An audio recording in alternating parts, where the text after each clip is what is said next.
Hello there. Let me know if you can hear me. Still.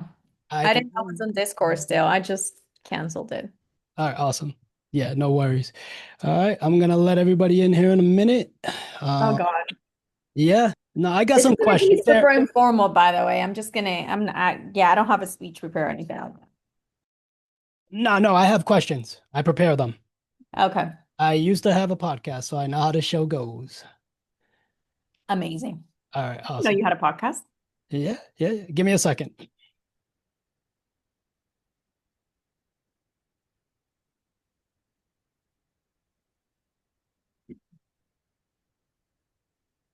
And we're rolling.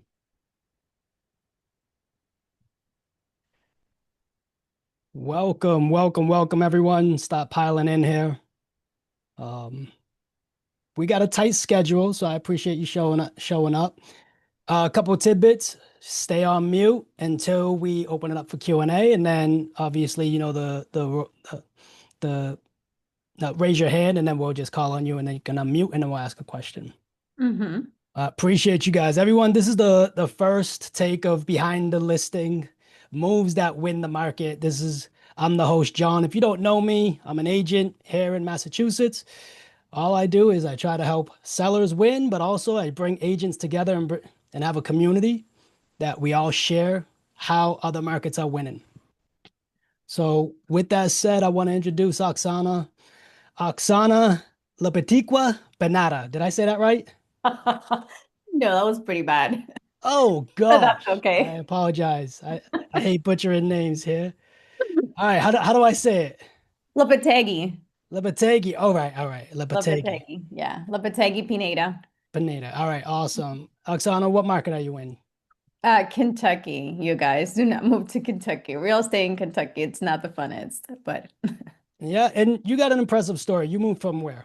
it's a small market. I moved from Florida, Miami, Florida, to Lexington, Kentucky about 6 years ago. And it's a year and thank Oksana, 9 months that I have been in the industry.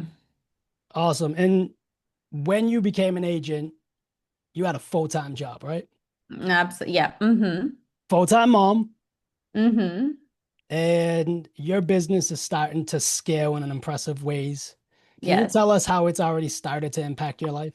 Well, I'm a talker, so I'm gonna do this really quick. I think a couple of you already know me here, but a couple there's faces here that I'm not familiar with. I had another business that was not doing great in a day job. So I had two things for a while, for 3 years, and my business was kind of like struggling. So I needed to figure out another source of income. And I decided that I think real estate could have been a good approach where I could kind of use whatever spare time I could get. I had none at the time, so I don't even know how I did that. To kind of figure out another source of income to help the business. That's how I ended up in real estate by just trying to make money. And I got my license at the end of 23 and I joined the reverse selling program. And that's how I met most of you um, at the end of 23. Right after I finished the exam, I'm like, okay, how do I get business now? And then I came across a YouTube video from Brandon, and that's how I joined Brandon's program. And I was with them for about a year. And I learned a lot. Every skill I have today is through the reverse selling coaching program. And I'm grateful for Brandon for being a human on this planet and putting all that together and teaching it to us. But through that, I was doing then three things. I was doing real estate, I was doing a business that again was not doing great, and I was having a day job. So juggling three things, plus the house, plus the husband, plus the kids, and everything else. So it was a lot. Yeah. When So I closed my first deal, and when I learned how quickly it was to pick up the phone and how easy it was, I mean, it's years, I guess. Um, I'm like, okay, this is kind of the obvious choice. So the store closed, that business closed, and I just went into real estate, like full head on in June last year. and that's an amazing story, and it sounds like you fell in love with the business as well. Oh, I'm here for this is what I'll retire from. I love real estate. I generally just love I love people. Some people hate people, some people love people, or some people are in between. I am a people's person. I generally I'm fascinated by the way people act and behave and their personalities, and we're all humans, no one's perfect, and I'm able to influence and really get them to an end where we really have a great relationship and they're very fulfilled with my services and how I got them to the closing table. Anyways, I'm very passionate about real estate and just helping people, I could and tell. it pays off at the end. Yeah, it does. And I could tell that your clients really enjoy the experience you put them through. Now, you already kind of got ahead of me and I already explained how you jumped into coaching, which is Mhm. great. Um, and it sounds like it really impacted your business. Now, we're Yeah. here because we understand you went to a recent mastermind with Brandon Mm-hmm. and his private boardroom, um, you know, club, right? Yeah. So what we want to know is before you jump into anything, before you even got there, got on a plane, got in person, what were your expectations? Well, honestly, like I said, I am so eternally grateful for Brandon. And then we do pay for the program. It's not free, but you know what? Like my business. So let me tell you a little bit about my statistics, like my numbers, right? My production this year. So I closed the store. I had a dress shop, by the way. So if you're curious about what kind of business I had, retail is very challenging. I gave it my all. I have a personality that when I'm gonna do something, I'm gonna really do it 100% all in, right? I closed that and then I went calling June all the way in. My skills were because when I got my license, got Brandon, started calling, I converted my first expire within a month and a half. And then I had that client, but then prom season happened, so my cold calling went like out the door because I was busy with the store. I still got had to do it. I had doors open and clients knocking. Um, so once that closed, I went in full head on calling and I lost my skill. That's why you all have to prospect consistently no matter what. It's like going Can I to the can I gym. cut you off here? Can Yeah. is like let's say you stopped calling and you kept role playing. Would that have helped you? It will not make no. You need to, it's like stretching at the gym, but not really exercising. It's Got it. like, or it's like going to the gym, giving it all you got, and then gaining all that muscle, and then you stop. What's gonna happen to that muscle? You're gonna lose it quick. Yep. So you really have to stay consistent call calling. So I went back on the phones in June. I had lost all my skill. Here I was sweating again, dying every time someone picked up the phone. I was like really hoping people wouldn't answer, to be honest with you. I But you get know it. what I get happened? it. I just stuck to it because I knew if I did the uncomfortable, it was going to pay off at the end. So I stay calling. 2, 3 months went in, and October, my numbers started calling. Like one Facebook converted, one expire converted. My social media content, it's putting out there every single day. That's one of the goals I have to discuss with you guys, and one of the things we discussed in the mastermind. And then the numbers just started adding. I converted a few clients at the end of the year, and they didn't close until like early in the year. So year to date, I look at my production yesterday. We are 9 months into the year. I have closed over 200,000 on GCI and 7.5 million. I haven't even been 2 years in business, That and is amazing. That is I amazing. know I am so excited. I'm proud. Out of those transactions, I've had 40. Before you go further, Go ahead. with that conversion rate in your GCI being where it is, what has that allowed you to do with you and your family? Oh man, for the first, and this one hits close. So, and it's allowed me to do many things. The first one is just being able to attend the mastermind because there is a GCI requirement. You can just go if you're just not making the money, right? But other than that, I can totally see I can do things for myself for the first time. So I've always been a hardworking go-getter, but it's always been in someone else's pocket. That money's going to a corporation or a business owner. But when it's in my pocket, oh, it's a lot more sweeter. I was able to buy, well, I've always had kind of nice cars, but my husband has always gone and got it for me. He's put the down payment and gotten it for me. Just last week, I was able to buy myself a Range Rover. I mean, it's not the latest edition. I'm not gonna go crazy. I'm not doing that. But I needed a new car anyways. The numbers made sense, and I was able to put $8,000 down just by myself. That's awesome. I was so Congratulations. Well proud. deserved. Well deserved. And Anyways, that was kind of and last and let week. me ask this. I know the answer to this, but you're not still working that other full-time job, are you? No. So I had it for a while. I knew I put myself and my family in a really bad space, having a business and business that was struggling. If you've been an entrepreneur, you know what that is and feels like. So I had to keep the day job until I was confident enough that I knew I could do it. So I just yeah, I quit. I quit July. So It's you're a been full-time agent now. I'm a full-time agent now. All right. 100%. So I understand what your day-to-day tasks look like because I understand how regimen you are. We can hmm talk about that a little bit later.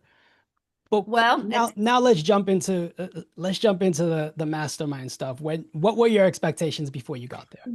yeah, you did ask about that. I'm sorry. Well, I didn't have a lot, to be honest with you. I had never attended a mastermind. Brandon did email. He sent an email 3 days before, which got me by surprise. And he's like, by the way, this is how the mastermind works. So people come, sit down, share their ideas or their current practices that are really producing them the outcome of either more business or more leads.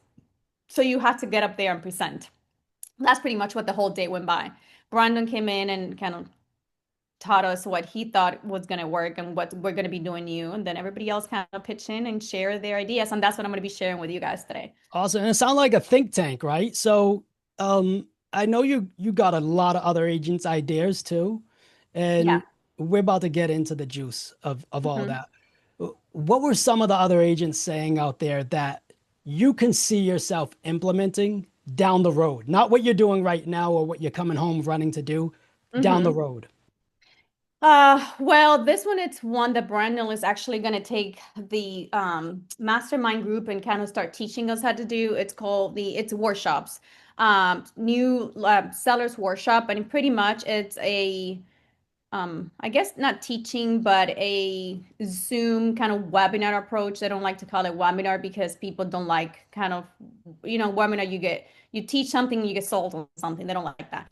Where the idea is you start, communicating that with your sphere, your people in your database and your social media platform. So you do it like once a month, once a quarter, and then you're pretty much going to do a listing presentation of a sort on a webinar or workshop idea because the goal coming into the future, I guess, at least for the boardroom people, is to do a one to, because right now we do one-to-one, right? You pick up the phone, you talk to one seller, you door knock, but you talk to one. It's a one-to-one thing. The goal and what he's trying to help us scale is the one-to-many, where Mm. you do that presentation, and at the end of the presentation really is a no-brainer that this person knows what they're doing. When I'm going to sell, you're either going to book appointments right there and then, or you definitely, those people are going to be in the pipeline ready when you go.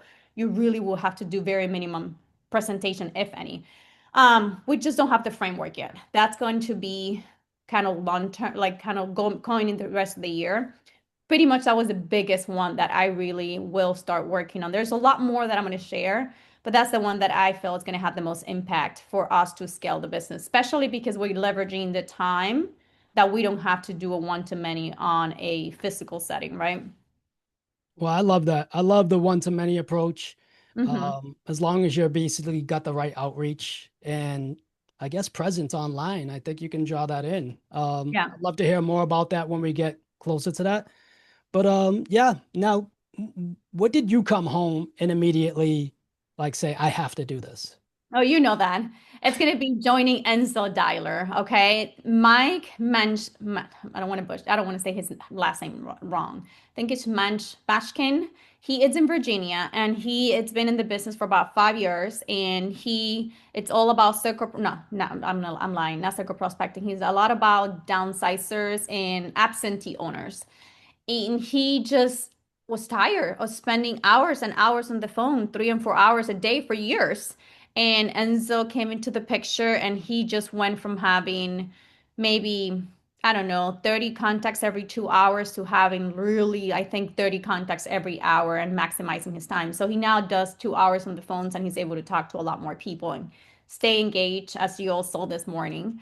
Um, So let's just talk about Enzo for a second here.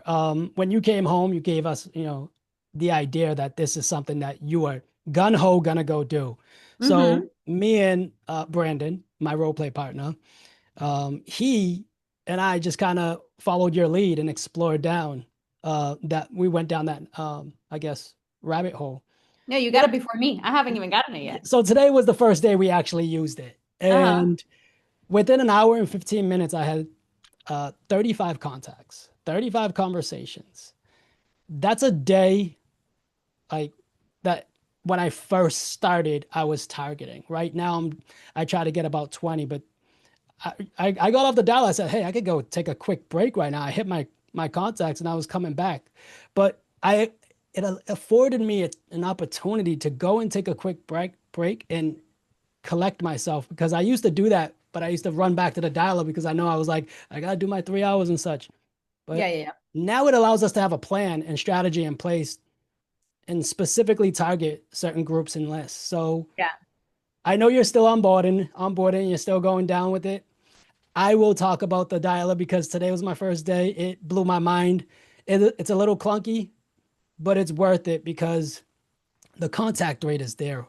It's really valuable. Also, the other part on that too is if you feed it the data the day before, you don't have to worry about it the next day.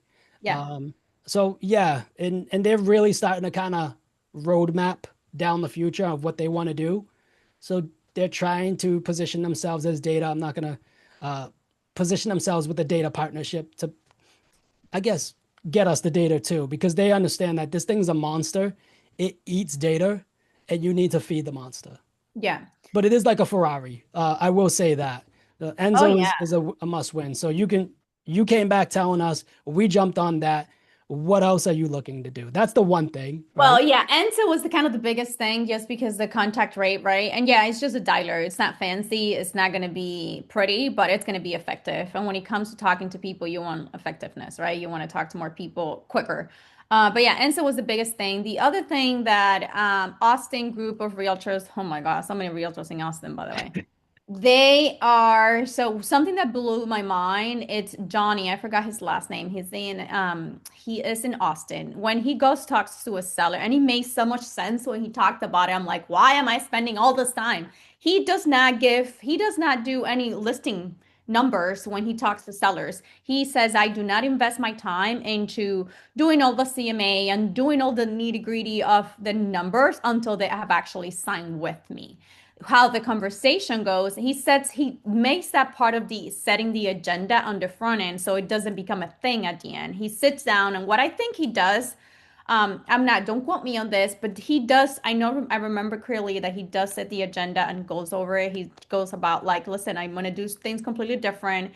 The same thing he talks, I'm going to just be completely honest. We'll have your permission for that. He's like, I'm not going to give you a number today on how you're going to list your price. If you decide to hire me, or you decide that we decide that we're a good fit for each other, once I leave here, then I'm going to go back now that I've seen your home. Because if a realtor comes and sits down today and gives you a price without even having seen your home, run from it. Because no appraiser, and he did the analogy of an appraiser, no appraiser walks through your house, looks at it, does measurements, and gives you a price on the spot. To be fair to you, the appraiser is going to gather all the information, look at the property, and now then come back and sit down and really analyze and give you, give you the range. And you are going to decide what number to enter the marketing. It's never going to be up to me. It's going to be up to what you want to really enter the market. Now, I'm going to tell you, the price bracketing and the whole thing. But we're not going to talk about the listing price today. Is that something you're comfortable with? And then you continue your conversation. So he does that part of the agenda. He's had great success with it because he's like, I don't have time. He's talking to a lot of expires, by the way. So he's been very high volume of expires. It's like, I don't have time to really spend into every single person that I talk to that haven't really signed with me. I'm not going to do that. I'm going to do it afterwards. And it's been working great for him. Yeah, I love that. And it's almost in the mindset of the book we read, the full fee agent, right? So Yeah. like this is what I'm gonna do, and he sets the agenda right, right? I mean, it takes a Mhm. little skill and time. Ask me how I know because I failed a lot at it, but it takes a lot of time to really understand how to, I guess, set the tone in a conversation when you first meet someone that's in dire need to sell their home. Yeah. So I love that approach here. So we got the Enzo dialer. We got Mm-hmm. the given the range and not given the exact price. Mm-hmm. what's the other thing that we could take away Well, from? I took a lot of notes down. The next thing I really, really liked it is the fresh cancels called the same day. So what some of the agents are doing and the high top producing agents, they are calling expires and cancels. Depending on your market, you can call withdraw, conditional and conditional withdrawn. I don't have that on my market. Withdrawn, it's temporarily at the market, and I can call them. But anyways, those canceled listings will you will get an alert if you set up your MLS for it the day off. So what the top producing agents are doing, it's calling those people at the end of the day. So they start the day with a income producing activity like your lead generation activity, and then the end the day. And this was Brandon's also approach. I was like, he's like, when I used to call, I don't think Brandon calls anymore. But he's like, you want to start your day with that activity and end your day with that activity, so your mind kind of resets for the day and kind of starts with the same. It's like retraining your brain. Anyways, it's working a lot because they haven't gotten all those calls the next morning, and it also kind of sets you up for kind of, listen, this is how I make a lot of money helping clients, sell houses that other agents fail to sell. I'm just giving you, you're trying to see there's a business opportunity. FYI, if your agent didn't tell you, tomorrow you're going to get bombarded with calls. I And it like really kind that. of I sets like you, that. yes. You get to give them the warning. Exactly. So you get to be the hero of their morning when they get so many phone calls. So yeah, I thought that was genius. I kind of implemented it. I'm in the market that, by the way, all this GCI and all those success that I have, I don't have expires. I don't have cancels. I don't have for sale by honest. I do have this number. I don't have tons of them to call. So I really have to get creative with my market, and that's where I pivot now into social media. And I guess I'm going to go on to that because that was my idea. That's Yeah, the one I and shared. before you say that, I saw you share something recently where I want you to speak to it because I don't want to butcher it. I don't know if you had a conversation or you saw someone was struggling in this environment. Talk about that. Well, ask me the question again. I don't know what you're referring to. You posted something yesterday about someone Oh, yes. experiencing a So, tough okay, I know what market. you're talking about Go now. ahead, talk about that. So yes, I overheard, well, not overheard. I put it overheard because I don't want people to know that I saw it on social media. But there's an top producing agent slash broker in my market. She is very good marketer. She is good on the social media. She's good on her content. She's very personable, very similar to my personality. She's a rock star, right? She was just talking on social media. She owns a brokerage here. She's been probably doing it for a while. How this has been the toughest market ever. And I can tell that her production is not. I look at her numbers. And then here I am, like, kind of having the best year. And a lot of agents are complaining. And then I just put a little note, what am I doing different? Nothing. Just staying consistent and going out there and finding the business instead of waiting for it to come my way. Yeah, And you're hitting it's the phones. yeah, yes, yes. And I'm trying to take it a little step further, trying to door knock sometimes. I used to be afraid of door knocking, or I used to be afraid of calling, but every time I get that thought, I remind myself of what Brandon always tell us. You're already at a no. What's the worst that could happen? You stay at a no? Well, but maybe, maybe you Exactly. flip that no around when they maybe see you, your presence, your personality, the value you gave him with that. I don't know. I just door knock someone with a for sale by on a toolkit. Just get creative a little bit, but I'm not gonna wait for business to come my way. I'm gonna find it. I love it. I love it. Now, let's get into the social media piece aspect before we open this up to Q&A. I'm sure Yeah. everybody has questions. Yeah. Well, social media was my thing, so that's what I shared. Because I'm in the market that there's not a lot of turnover. There's not a like now business. I am trying to leverage time. That's what the NSOPs comes into place. If I can save time calling, I can still do 30 to 45 contacts within a couple of hours. That's going to save me time to then market myself and position myself in the central Kentucky market, not only to gain clients, but also kind of earn the respects of people that have been in the industry because I know that's going to position me well in my market. So I am heavily going into client testimonial videos. I invest on all my closings. My photographer, videographer is charging me about 250 per video.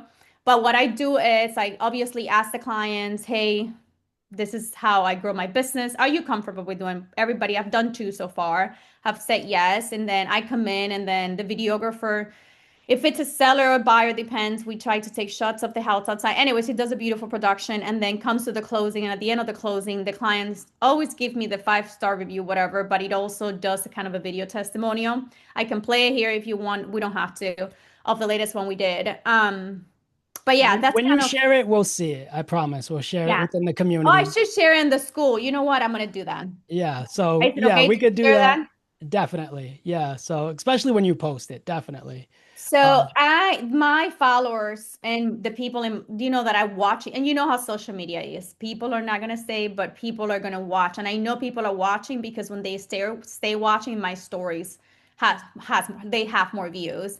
But and I got really good feedback from the last one I got from brokers and agents and just regular people. So my focus coming onto the rest of the year in 2026 is just heavily social media. I'm gonna pivot my time in the mornings. My morning is where I think better, I present myself better. So I know this is gonna be against what we've been taught, but one day a week, especially now that I have Enzo, I don't have a lot of cancels, a lot of expires anyways. I'm going to do social media content in the morning and reverse my time a little bit just because my mind is fresh and it needs a lot of creativity and I need to be sharp when I do social media content. So I'm going to batch my content on a weekly basis. I'm going to try to target five social media reels, and that's going to be a combination of a trending sounds. Not a lot of that because I still want to provide value and tell the community that mean the people that are following me that have the knowledge. So it's going to be a combination of educational with some trending sounds, and then my client testimonials out there, and that's going to be like that from now until like ever. Social media, unfortunately, is not something you can stop. it's not going away. It's not going away, and it No, can it's only just build your personal if brand. anything, the newer generations are relying more and more into hiring people. I think I'm going to look into try to leverage LinkedIn. I'm in a market, we are in a medical field market. We have the University of Kentucky that brings students with parents and kind of temporary housing, but also doctors and nurses to maybe target some of the relocation people through that professional platform. And today at the gym, this is where I think the sharpest when I'm like lifting weights. I thought about YouTube Shorts, how I think I need to leverage that because of the dimensions of my social media content. So if I can use that for different platforms, I'm definitely going to do that. I'm using a scheduling tool as well for social media, if anybody cares about that. It's called Metricool. So I can hopefully schedule some of the content to go out at a certain time to different platforms without me having to do. Absolutely. You could share all that within school whenever you're ready Mhm. at any time. I'm sure everybody would love to know. So what I got out of this is you came back rushing to get Enzo because it's Mhm. gonna allow you to talk to a lot of people. And then you said how you're gonna present and make sure that people only that want to work with you, you're going to give them the information that they need to be successful. You're going to Mhm. definitely walk them through the listing presentation, but like an appraiser, and I love that analogy, by the way, you're going to give them a price after you've seen the home and if they chose you. I love that approach. Mhm. And then the last thing I got here is social media. It's a big thing for your market. It's how you're winning. It's allowing you to confirm and stamp you in your market. I guess I know that you've structured your Mondays a little bit different so you can batch record. And I know you're not going to stop prospecting. I guess what would a Monday look like from you from head to toe?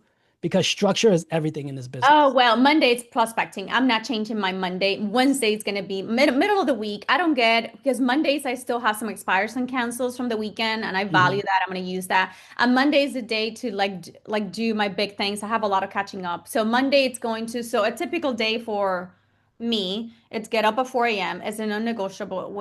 Sometimes I give my body kind of, but it's hard for me not to get up at 4 a.m. Get up at 4 a.m., do my thing. I'm at the gym by 5. I started journaling and doing a little Bible reading in the morning. It's a kind of a new goal I have, but it's kind of setting me up to, I don't know, to put my mind in the right space Mm. because we do juggle a lot and we deal with rejection every single day. And it was funny because one of my little Bible things and journaling I did this morning was I had a listing appointment yesterday and he messaged me last night like something weird. And I'm like, you know what? God, if this is meant to be, just keep it in my track. But if not, just take it away. Take it away. Literally 45 minutes after like 8 a.m., a text came in. He's like, hey, we just need to cancel the appointment this afternoon. I'm like, you know what, Jesus? Thank you. I wasn't even upset. But I think you need to, in this space, we entrepreneurs deal with a lot. And this is more of kind of what I'm doing. We deal with a lot. We deal with rejection every single day. We deal with uncertainty. Sometimes you're here, but sometimes you're here. So you need to, I'm leaning into writing and kind of journaling to help set up my mindset early on in the morning. I used to do it at night and it was just not working. It was a habit that I wasn't consistent with. So I'm switching it in the morning and it's been better. I'm at the gym and then, come back. I have breakfast. Something I do, and I've done this for always. It's just part of who I am. I set up and I get up and I get dressed and John sees me every morning. I put my camera and I look like I'm going into a listing appointment every single day because I'm manifesting that success that my day is gonna have, whether it happens or not. But I get up and I set myself on the right headspace, and it just usually makes me a better professional at the Yeah, end. I've heard that many times. I do show up with the hoodie on and stuff. So But I see, you're a love that. I guy. love that You're approach. ready quick. No, it doesn't matter. I've seen people show up in suits too. Really? Yeah. So anyway, so that's what I do. I try to get dressed anyways, and then I'm on the phones by 8:30. I try to prospect from 8:30 to 11:30. And I just started time blocking to keep myself organized better. And then 8:30 to 11:30 is prospecting, and then I do a little lunch, and then I try to do all my admin work if I have an appointments, rearrange Yep. that. And then sometimes it's family stuff that gets in the way, it's the Yep. kids. And then usually my computer is down by 8 p.m. Yep. And then shower, dinner, quick, do it all over again. I'm I trying love to it. from 8 p.m. to 7 p.m., but I love it. We got 8 minutes to get these Q&As in. Let's see if we can do it. Does anyone have sure. any questions here? Yes, Thank I you have more again for things. I'll sharing put them that. on school for everybody to see. Thank you for sharing all that. I Hmm. really appreciate your time here. I think everybody else has learned something. And we're going to share more tips within the school community. So if anyone has any questions, feel free to raise your hand and come off mute. Sonia. First of all, you already noticed Oksana, but I am so proud of you, and Oh, you are amazing. You really thank are. you. And congrats on your Range Rover. I'm so excited. It's so cute, you guys. It's so cute. Well deserved. So as far as like the social media, like where do you get your ideas from? Because they're always That's a amazing. good question. That's a good question. So, and I came with a little bit of experience. When I had the other business, I spent a lot of time kind of figuring out social media. What I'm doing is I go into my notes, and if I see a trending sound that I can apply to my industry, I save it. And the idea that I thought at the moment that I could use, I put it on my notes. I grab that link of that trending sound and I put, because if not, you'll forget. So you had to do it on the spot. And then you're done. You already know, like I have, okay, now I have like maybe six saved for my next thing. And I already know what I want to do. So that's for the trending sounds. For the other things, and I don't remember, I want to quote who said it, but you think best when you're relaxed. So once an idea comes in mind, oh, I can talk about this for social media, I write it down in my notes, even though if it's not a trending sound. And then like for example, Wednesday, Thursday, actually this week, I work on social media. I talked about, do you really need to finish your basement before you sell your house? Do you really have, so that was one topic. And again, I'm picking that kind of consistency up. So I need to still figure out how to edit on the whole thing, but it's already batch and done. So now I have to go the next phase. The other thing I talked about, it's a recent article about homes.com of how new construction, it's been more affordable recently than existing homes. And I did a little video about that. The third thing I talked about is, do you really need a realtor to buy or sell real estate? And the answer is no. Now, do you really want to and risk time and money and sanity? Then then you know what I mean? Yeah. So, but that's what I'm doing. Once the idea comes in, write it down, however it's gonna make it work for you. But in order to stay consistency, there is no other way around it. You're gonna have to batch your content. If not, you're gonna be a slave Yeah. to trying to do that every single day. I think Yeah. batch recording is key. And I Mhm. love the fact that you have a creative book. That's a great question. Mhm. Melissa, what do you got for us? All right. Hello. Hi, Melissa. First thing, if you want to stay, I know this is very silly when you have your own business, I get it, but if you want to stay away from Meta, can you just have a YouTube channel and still see some success with your social media? I haven't, I'm not, and the only reason I don't do YouTube is because I don't like it. I don't like the long video approach. I'm more of a short, quick. and it just works better for me. But yes, you can have tons of success with YouTube. What I think it's going to happen though, a lot of YouTubers, what are generating is a lot of inbound leads. Mhm. I know a girl that it's in my market. She's rock star. She's honest. She has my kind of personality. She's a weightlifter just like me. She will never call. I had a network. I just sat there with her for lunch. I wanted to pick her brain because I knew she had something good going on.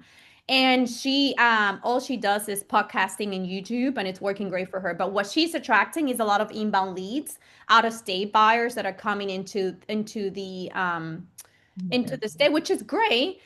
And she loves them because a lot of them, she doesn't even have to show them house in person. She does video tours because they don't live here. But Mhm. yes, I think you need to have online presence and figure out which one is going to work for you with Mhm. your personality, your approach, and what you kind of enjoy the most. I don't think none of us enjoy it, but there's got to be one that you will like better than others. Stick to Okay. that. Yeah, And That's what I then would recommend. go ahead. my second, real quick, because I know we gotta go, is regarding the gentleman who doesn't show numbers in his listing Mhm. appointment. Um, you said he does do the bracketing though. He does Immediately. everything. Yeah, he just doesn't tell them. I mean, he does them arrange, but they Hmm. don't agree to. And the only reason he does it, he has an assistant too. That was one of the biggest thing I also took, John. You have to have an assistant before you even have an ISA or anything like that. We can talk about that in a different time. But yes, he goes over the entire presentation, but they never come out knowing what they're gonna list the house for. He does that on a separate meeting once they sign. Then he does more of a dive into the data and then Hmm. brainstorm, and it's more of a team effort, and that's how we present it because people like to feel included and you're never pushy. It's always Yeah. up to them. The price is the price, no matter what. If you figure out now or later, the data is not going to change from here till we talk tomorrow. uh, Hmm. but I'm gonna not be, it's not fair to you that I'm just gonna give you a number. I hadn't even looked at your house until like literally an hour ago. And you told me if you want me to just throw a number out there. Yeah, You know what I mean? So yeah, that's where the appraisal analogy comes in handy, and you just make them feel part of a team effort. And at the end of the day, the price is always down to whatever price they want to come into the market. Now they're gonna turn to you for advice if they really are your humans, right? If they really are the Hmm. people that are gonna work with you. Okay, I awesome. love Thank you this. so much. I You're love this, welcome. guys. Guys, thank you so much for joining. We're gonna do a lot more of these. We're gonna get some more special guests like this. Oksana, we love your success. Thank you for allowing us to, I guess, share that experience with you. We owe you a lot of gratitude here. Of Um, course. any other questions, you can always find her within the school community. I know I'm talking about it, but that's where we all congregate. And then we meet up in the mornings to prospect together. But we always share ideas in school. So we appreciate everybody sharing, commenting, and just, I guess, building their business to win their market. Thanks Hmm. for joining, guys. Bye, guys. Thank you. Thank you. Thank you, guys.